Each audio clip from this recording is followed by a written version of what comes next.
You swipe the card once and it feels painless. No cash leaving your hand, no immediate pressure, just a soft beep and a smile from the cashier. That moment is where the trap begins. A credit card doesn't feel like debt, it feels like freedom. You buy now and promise yourself you'll pay later, but later quietly becomes a habit, not a plan. One purchase turns into many. Small expenses stack up. Coffee, food delivery, subscriptions, gadgets you didn't really need. Each swipe feels harmless, but together they build a wall you don't see coming. The real danger starts when the bill arrives. The total looks uncomfortable, but the card company offers relief. Pay the minimum amount. It sounds responsible. You think, I'll pay the rest next month. But next month, new charges appear. The balance barely moves, yet interest keeps growing in the background like a silent leak. Credit card interest is brutal. It's not loud, it's patient. You might be paying 30 to 40% annually, sometimes more. That means even if you stop spending, your debt keeps growing. You pay every month, but the balance doesn't go down. That's when people feel stuck and confused. They're doing what the bank asked, yet nothing improves. To escape the pressure, many people use one card to pay another.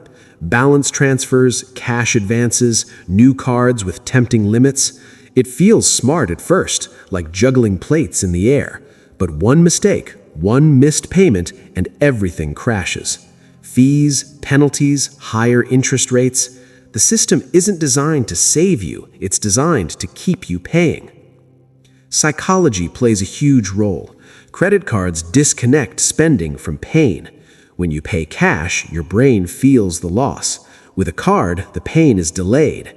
That delay tricks you into spending more than you ever would with money you actually have. Over time, this rewires behavior. Spending becomes emotional. Stress, boredom, celebration, everything gets a swipe. Then comes the lifestyle trap. Credit limits increase, and people see it as success. A higher limit feels like higher income, but it's not. It's borrowed confidence. People upgrade their lifestyle based on credit, not earnings. When income stays the same, but spending rises, debt fills the gap, slowly, silently. Minimum payments keep people trapped for years, sometimes decades. You can pay faithfully every month and still owe almost the same amount after 5 or 10 years. That's how people end up paying 2 or 3 times what they originally spent. The card didn't buy them freedom. It bought them stress, anxiety, and constant pressure. Late payments damage credit scores. A damaged score makes loans more expensive. Higher interest rates follow you everywhere. Car loans, personal loans, even rentals. So to survive one debt, people take another. Debt creates more debt. It's a cycle that feeds on itself. The worst part is the emotional toll. Constant worry, avoiding phone calls, fear when messages arrive, sleepless nights thinking about money. People blame themselves, thinking they lack discipline, when in reality they were pulled into a system built on temptation and delay. Credit cards aren't evil, but they are dangerous without control. They reward short-term pleasure and punish long-term thinking. Used without awareness, they turn everyday spending into lifelong payments. The trap isn't falling into debt once. The trap is staying there while believing you're managing it. And millions of people are stuck, not because they're careless, because the system makes debt feel normal, easy, and endless.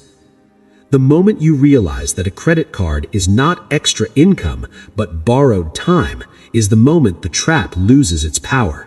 Until then, every swipe quietly pushes the finish line further away.